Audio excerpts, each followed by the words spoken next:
Club సభ్యులందరికీ నా యొక్క నమస్కారం. నా పేరు వీరస్వామి, నా భార్య పేరు జమున. ఆమె గత 5 సంవత్సరాల నుండి లివర్ వ్యాధితో బాధపడుతుంది. అది ఓవర్ బ్లీడింగ్ అవుతుంది. అది లివర్కు సంబంధించి లివర్కు సప్లై అయ్యే నరాలు అవి కొంచెం ఇవయ్యి మరి హీట్ వస్తువులు తిన్నప్పుడు బ్లాస్ట్ అయ్యి ఓవర్ బ్లీడింగ్ అంటే మరి విపరీతమైన బ్లీడింగు పోతుంది. ఇప్పటికీ 17-18 లక్షల దాకా ఖర్చు అయినాయి. 12 లక్షలు అప్పోయినా ఇప్పటి వరకు ఇక ఇప్పుడు పెట్టుకునే స్థితిలో లేను.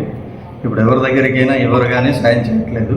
మొన్న సిరిసిల్ల కలెక్టర్ గారి దగ్గరికి వెళ్తే 50,000 ఇచ్చారు.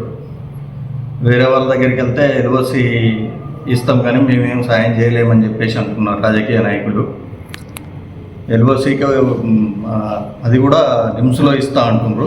నిమ్స్కి వెళ్ళాను, ఒక 5-6 సార్లు వెళ్ళాను. అక్కడ ఇప్పుడు 3 ఇంజెక్షన్లు అంటే టెస్టులు అవన్నీ చూసిన తర్వాత 3 ఇంజెక్షన్స్ టెస్టులు రాశారు. ఒక్కొక్క ఇంజెక్షన్ కాస్ట్ 15,000 అంట, 15,000. ఇక అది పెట్టుకునే స్తోమత నా దగ్గర లేదు. ఇప్పటికే అయిపోయినాయి. ఇప్పుడు హైదరాబాద్కి వెళ్ళినా కూడా నేను అక్కడ ఎదురుగా లాడ్జీ తీసుకొని ఉండాల్సింది. వాళ్ళని కూడా బతిలాడాను, సార్ మాకు ఎల్ఓసి ఇవ్వండి సార్ అంటే ఈ టెస్టులు ఈ ఇంజెక్షన్లు పడ్డ తర్వాతనే మీకు అడ్మిట్ చేసుకొని ఎల్ఓసి ఇస్తాం, అంతవరదాకా ఇవ్వమని చెప్పేసి అన్నారు. ఇప్పుడు మా పరిస్థితి మాత్రం ఘోరంగా ఉంది. ఇప్పుడు ఇంట్లో ఇక నేను ఇప్పటికీ 3 సంవత్సరాల నుంచి కిరాయి ఉంటున్నాను. సొంత ఇల్లు లేదు. బయటికి వెళ్ళి వర్క్ చేద్దామంటే ఈమె ఇప్పుడు ఓవర్ బ్లీడింగ్ ప్రాబ్లంతో ఎక్కడ పడితే అక్కడ పడిపోతుంది. ఇప్పుడు బాబు 1 year 1 month 13 months. ఈ బాబును ఇప్పుడు ఈమెను చూసుకోవడం నాకు ఇబ్బంది అవుతుంది. ఇప్పుడు బయటికి వెళ్ళి నేను పని చేసుకునే పరిస్థితిలో లేను. అందుకే నేను ఎవరిని అడిగినా ఎవరు సాయం చేయలేకపోతే నేను నా కిడ్నీని అమ్ముదామని చెప్పేసి డిసైడ్ అయ్యాను. గ్రూపులలో కూడా పెట్టాను.